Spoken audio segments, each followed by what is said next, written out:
We've got a special guest host today. You guys have been asking for him. He's back. Todd Occhiuto, all the way from St. Augustine, owner of Dry Fitness. And we have a great topic for you, all about stance and grip. So Todd, welcome back. Thanks for having me back.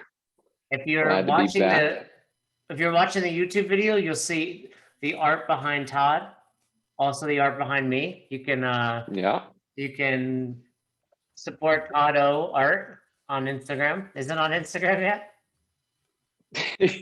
Nothing's nowhere. It's right here. It's these two places. This is it.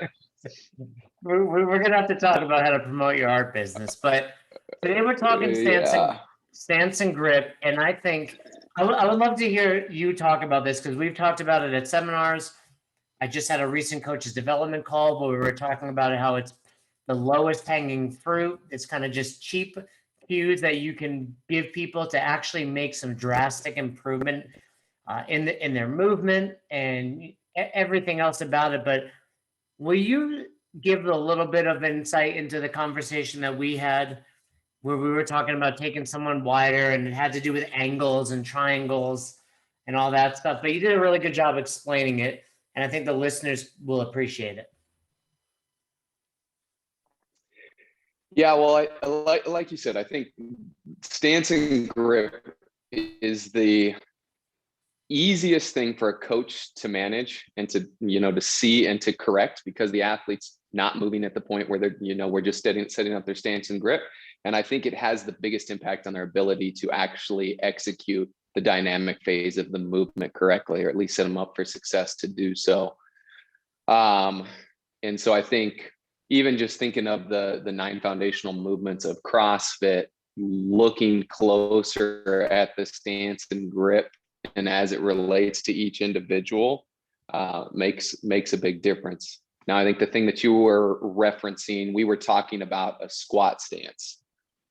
Is that correct? Is that what you're referencing at the seminar where we went through that? Yes.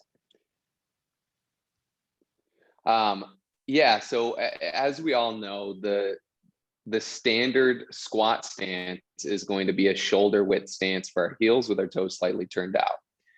Now, I think the thing that I brought up was that we look at the stance, and that works for most people most of the time, but based on what we see them do movement wise, that's going to dictate whether they can or should be a little bit in, or can or should be a little bit out.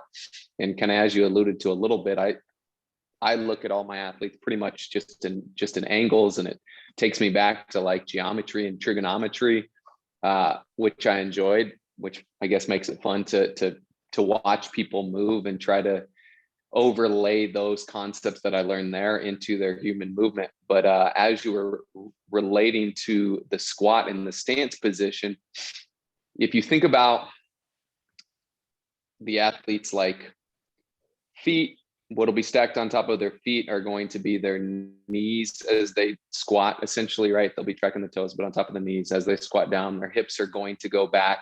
And in order to stay balanced, depending on how far their hips go back, their chest will have some sort of forward lean. Now, obviously, we want a more upright torso for the majority of our squats, because that's going to make us more efficient, especially when we're doing anything beyond an air squat. And so if we think of that and we look at those angles, we have the potential, like the closer the feet are or the longer the femurs are, the farther the hips are going to have to go back, and the farther the hips go back, the farther the chest is going to come forward, which is going to make an immature squat, and therefore probably a less efficient squat. So with an athlete that either is trying to squat too narrow, an athlete that has long femurs, an athlete that just has an immature squat in general, by trying to take their feet out maybe a little bit wider than that shoulder width stance will allow for their hips not to go as far back, which in turn won't force their chest to come forward as much to stay balanced and allow for a more upright squat, which ultimately will be a more efficient squat. So would you say most of the time, if you can get someone to go a little bit wider in their stance, it's going to improve their squat? I will say most of the time, the fault or the error that I see with athletes is they squat a little bit more narrow than they should be. I'll phrase it that way. So if you were to watch me coach a group of athletes, more often than not, I'm probably widening their feet just a hair. Now, in line with that, what you also have to cue and try to work on with those athletes is as the feet get a hair wider, their knees need to be where they're supposed to be, and those typically aren't in that proper place either. So cueing the athletes to get their knees out and keep them out is going to allow for that more upright torso. Where do you think this idea of keeping a more narrow stance, toes pointed forward, stems from in the CrossFit world?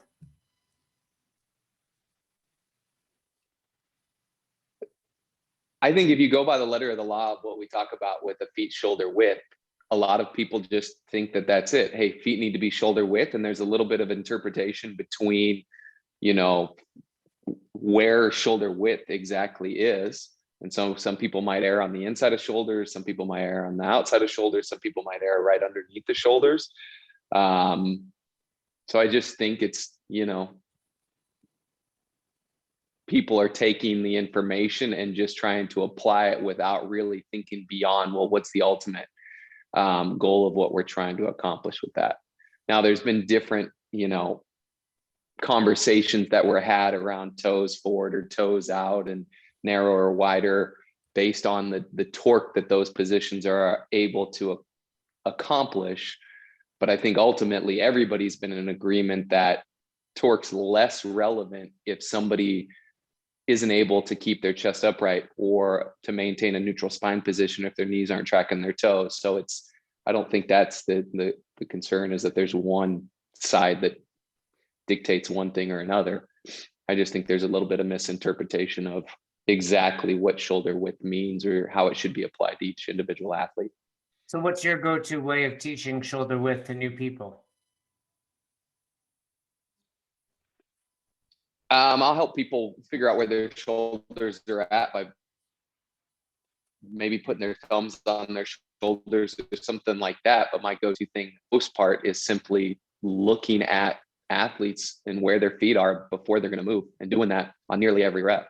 So it's like constantly scanning static positions and readjusting feet, not only before they start, but you and I both know that as soon as somebody, say we're doing reps of called overhead squats in a specific warm-up for a class, as soon as I give them a break and let them take the bar down from over their head so I can explain or teach the next point, well, as soon as I get them back into their setup, inevitably they're going to go back to their position that they're used to and the position they've got the habit in. So I have to reevaluate where their stance is at and either, tell them nice job, they got it back to where I wanted it, or I need to move it back out to where potentially I'd moved it before. You've traveled the world teaching the squat, you're a Flowmaster. People are attached to their stance and grip though. People are really stuck with their stance and grip, and they don't want to necessarily make adjustments. What are some of the ways you combat that? A lot of listeners will say, oh, I can see this, but I don't want to make any changes, or they're not going to listen to me. How do you deal with that?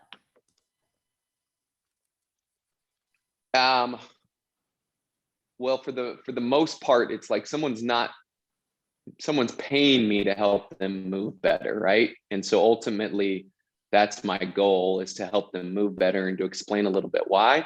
Or at the worst case scenario, if somebody kind of pushes back, I just say, humor me for a couple of reps.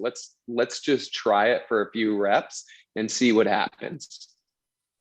And typically the first response is, well, it feels weird. And we'll let them know that I expect it to feel weird because it's different. But then we can talk about, the position that they are in, or, show them the position that they're in and how it's more efficient, and then usually get some buy-in from there. But yeah, it's a challenging thing. I think so many times we as coaches get caught up in allowing the athlete to dictate what they tell me, what they want to tell us feels comfortable for them. And when I'm coaching, it's like, it's not an opinion-based thing. It's not the opinion of what feels good for you as an athlete. Now, don't get me wrong. I'm not looking for somebody to feel bad in a way to where it's like potential injury or something like that. But it's based on what we see, not based on what feels comfortable or doesn't feel comfortable. You can feel comfortable and move like crap, well, that's pretty irrelevant. I'd rather you feel a little bit uncomfortable, but move really, really well. Yeah, and I think it's important for, if you've been doing anything for an extended period of time, i.e. squatting in a certain stance, it's going to feel uncomfortable. Something that we always rely on is the points of performance don't lie. So somebody might say, okay, I like this stance. It's more narrow. I know you told me to go wider, but let me squat here. Well, we know that we need to see heels, knees, depth, arch, line of action. Most likely, if someone's too narrow, like you've alluded to, it's the arch, it's their midline. They can't keep their torso upright. So cool, you want to squat there and you can hit the points of performance, feel free. However, when you squat there, you're not hitting the points of performance. Right. Or even like you'll even have athletes that can hit the points of performance, right? Keep a neutral spine, but it's an immature squat. So it's like, yeah, you're not losing the arch in your back, but your chest is coming forward. So let's see how that plays when it comes to, a thrust or an overhead squat. Maybe you challenge them to try one of those different movements with that new stance or new position and see what it feels with them there. Yeah, and I think that's important. I think just important piece to try is, like you said, humor me. Give me a try here. Like, give me 2 reps here. See how it feels. If you don't like it, you can go back to what you're doing. But I believe this will be a little bit better for you. You'll be moving more efficiently, and you'll feel better. Talk to me about tight ankles. Everybody thinks they have tight ankles. What percentage of people have tight ankles, and what percentage of people just need to switch their squat stance? Well, let me tell you this, that the wider stance makes up for a lack of the ankle range of motion, right? It's like, if I'm going to squat narrow, I better have a ton of range of motion in my ankles, which will allow for me to get to that position where I can have my torso upright. So if you want to tell me that your ankles are tight, or we see that, then that's definitely an athlete that needs to be a little bit wider with their stance, and also needs to toe out a little bit more, just because they don't have that flexibility in their ankle to get in the position that they need to. And we're buying some space. It's just like somebody with tight shoulders and we widen their grip on the bar so we can get the bar into the overhead position. We're buying a little bit of space by adjusting the stance a little bit. So, I would definitely say that I'm one of the culprits, or one of the people that have tight ankles. And so I squat a little bit wider and spend a lot of time practicing being in the bottom of my squat so I can work on my ankle flexibility, which has gotten somewhat better, but it's still not great. But it doesn't mean that that's the excuse for having a poor squat. What do you think is the best drill to improve that? Is it just sitting at the bottom of your squat for 10, 15 minutes a day? Well, that's extremely valuable, right? I know you've talked about that and you started doing that for a little while. Doing it for any amount of time, a couple of minutes. I've found that like a weighted Cossack squat, so we call them a side lunge, or essentially will help loosen up my ankles and have helped them a ton. I typically do it holding like a 10-pound plate in front of me, kind of as a goblet squat, because it'll allow me to actually sit down there. And I know how mind-blowing that would be if I was to show that to you, Jay, because I remember when you first learned about a goblet squat. Those 2 things have worked pretty decent for me, but it's just like anything else. You want to get better at your squat, you want to get in better positions, you need to spend more time doing that exact thing. Do you think too many people use mobility as a crutch? Like, oh, I need to get a band out, or I need to do this, banded distraction, when in reality, A, you just need to focus on your movement and try to move better. But B, in order to do that, again, spend time in these uncomfortable positions. People love like a banded hip distraction because I can slap a band on the rig, look like I'm doing something, talk to my buddy, check Instagram, when in reality, doing a goblet Cossack squat or sitting at the bottom is way more uncomfortable, but probably yields a better result. Yeah, I mean, we hear that all the time, and I see it repeatedly, especially when we're at level ones or level twos working with PVC pipes. It's always like punted to, well, I've got a mobility issue. I don't have the mobility for that position. And then magically, one of us trainers that have some experience coaching athletes into these positions get everybody or that person that said they have a mobility issue into that position. And then it becomes, pretty apparent that it's more of an effort issue. I would say 8 or 9% of the time, I see it more as an effort issue than a mobility issue. Now, you will run across people that have injuries or things like that, or it's uncomfortable and people are tight, but ultimately we can still get them into the right position. They have to work their ass off to get there. But it's that same sort of effort that's going to loosen them up or give them quote unquote more mobility in that position if they're willing to put in that kind of effort and work that hard.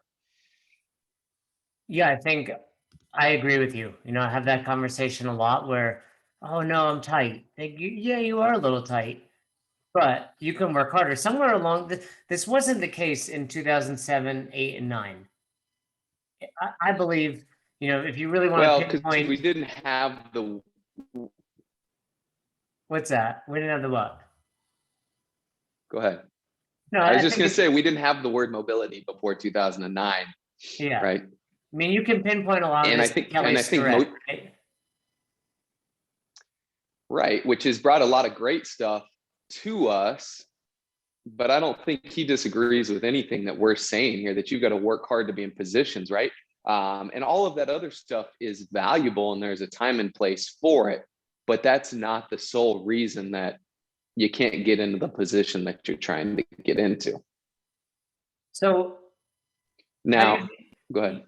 Well, you have a box and you coach the same people, and I know a lot of the people listening have a similar experience, but they're not at the same level you are, right? So I think a lot of it is, you have the confidence, your members believe in you and trust in you, and for some of the people listening, they're newer coaches. Maybe they don't have the confidence in coaching it. What are some ways that you can get the members to buy in? Like, no, like you said, hey, humor me, but what are some other ways that we can accomplish that? I think it's like anything else. Like, you're only going to gain buy-in and confidence from somebody once you get to know them and build a rapport and a relationship. So, if you're a newer coach at an established gym with a bunch of athletes that have been doing this for a little while, before you come in and try to change everything they've been doing, getting to know them, earning some credibility and gaining their confidence by knowing what you're talking about, getting to know them a little bit, getting to understand kind of why they're in the gym, lend to discussions around potentially, a significant amount of time. I also think kind of your approach to doing this stuff, if you're running through a class and you're quickly going through cues that are just simple and easy to follow. Hey, Jay, widen your stance a little bit. Hey, Susie, take your hands out a little bit wider. Hey, Jimmy, bring your feet in. Like, there's less time for people to have a wholesale discussion about it. And it just is a little thing that can be done quickly, which makes a big difference. So a lot of it has to do with the way that you kind of approach those corrections you need to make. And too many times, I think I see a lot of us as coaches having full-on conversations of, hey, Jay, I want your feet to be a little bit wider because blah, blah, blah, blah, blah. And then I have all this long conversation with you. And a lot of times I see that the athlete feels like they're being criticized, when if I just say, hey, Jay, widen your feet a hair and move on, and everybody else in class gets that same sort of cue, well, then they don't feel as isolated or as criticized or as, pointed out as doing something wrong. They're just getting a little bit of feedback from you, which ultimately helps them to move better as they go. Right. It sounds like we almost put so much of an emphasis on it that we forget. If someone were rounding their back in the deadlift, you would quickly say chest up. We're telling someone just, hey, take your feet a little wider. Doesn't have to be a big deal unless you make it a big deal. Yeah, I completely agree with that. So the same going overhead or whenever we have a barbell, the stance and the squat is grip on the bar. And the equivalent of, I have tight ankles is I have tight shoulders. So talk to me about, we talked about stance, let's talk about grip. Yeah. So I'll tell you this, for 90% of the athletes that I see pick up a barbell, typically grab the barbell for whatever reason, right where the gnarly, the rough part of the bar meets the smooth part of the bar. And for, 90% of those 90% of athletes, that is a grip that is way too narrow for them to actually be able to get the bar into the position they need to, also to be able to navigate their face, and also to be able to execute the proper timing when we've got a more dynamic grip. So I think an easy starting point when we're grabbing a barbell is going at least a thumb's length away from the smooth part of the bar. Now, clearly we teach it as we want it to your hands outside of your shoulders. And that's a good place to start with a PVC pipe, where typically there's no like distance markers or reference points because it's just a blank empty PVC pipe. But grabbing a barbell and taking your hands at least a thumb's length away from the smooth part of the bar is going to clearly get your hands outside of your shoulders. It's going to put you in a position to where you'll be able to navigate your face if you're trying to press the bar overhead, and you'll be able to execute the proper timing if you're doing something like a thruster or a push press. So just as often as I'm asking somebody to inch their feet out a little bit wider, I'm also asking somebody to grab the bar a thumb's length away from the smooth part of the bar. And at my gym and when I coach, that's just what as soon as I tell somebody to pick up the bar, I tell them exactly how to do it. And I do it every single time.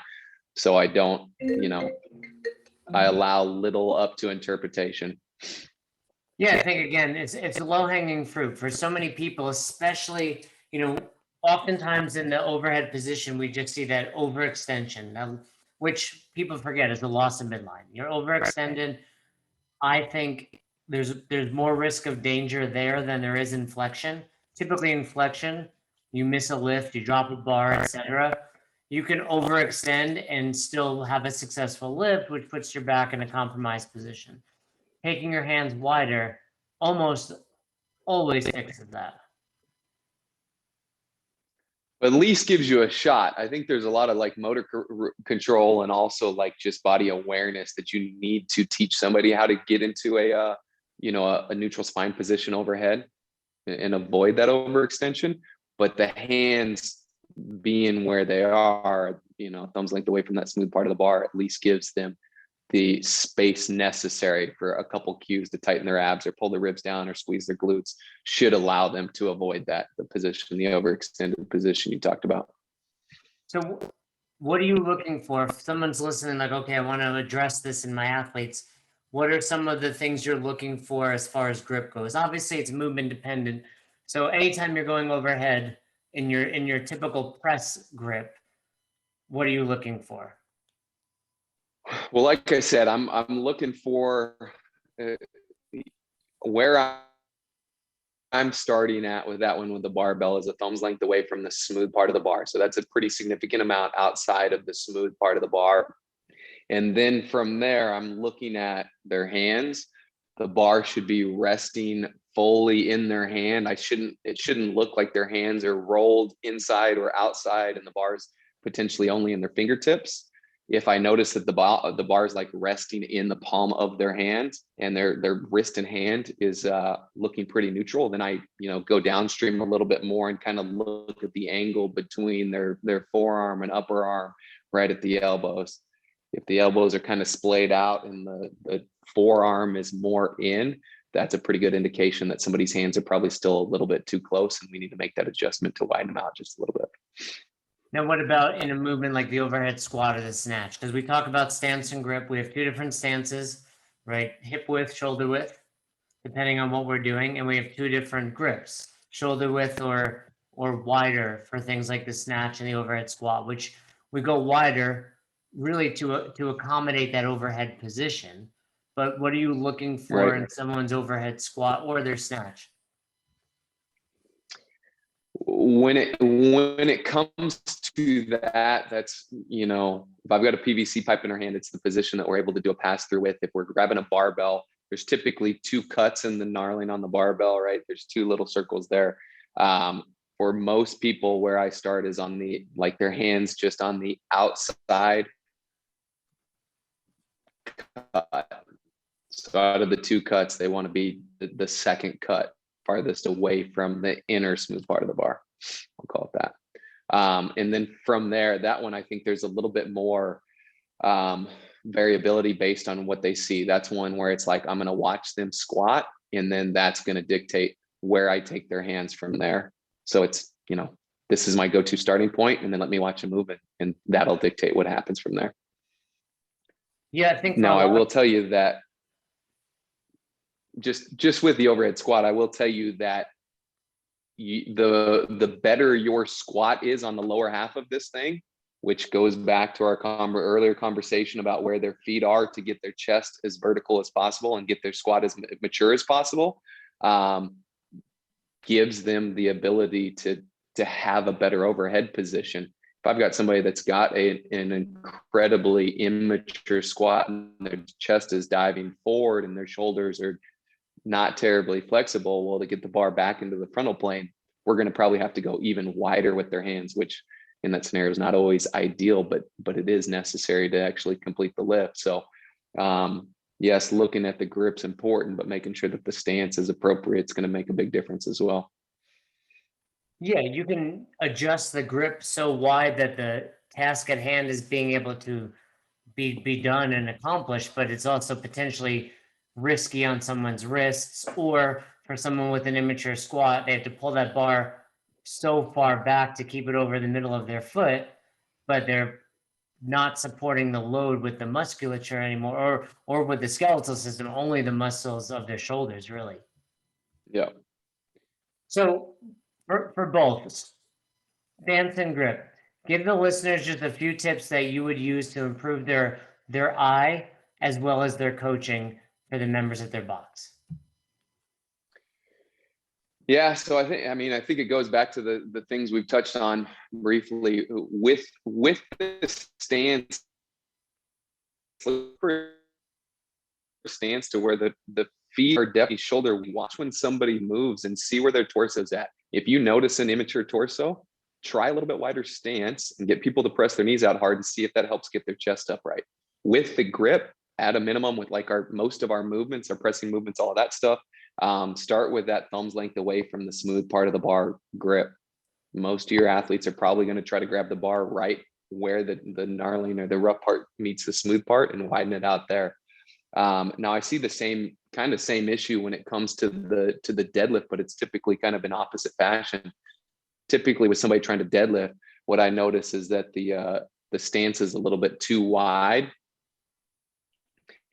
and potentially the hands are a little bit too narrow. So in that scenario, making sure that we bring the feet in and getting them below the hips, and then taking that same thumb's length away from the smooth part of the bar grip on the barbell. And then as they get down in their setup position, give them the freedom to push their knees out so they're not tracking in, and then also make sure that those knees are kind of away from the arms and not interfering there. I see too many people that are wider with their feet, more narrow with their hands, which causes their knees to cave in or causes their arms and legs to interfere with each other, which makes it hard to be efficient with that movement as well.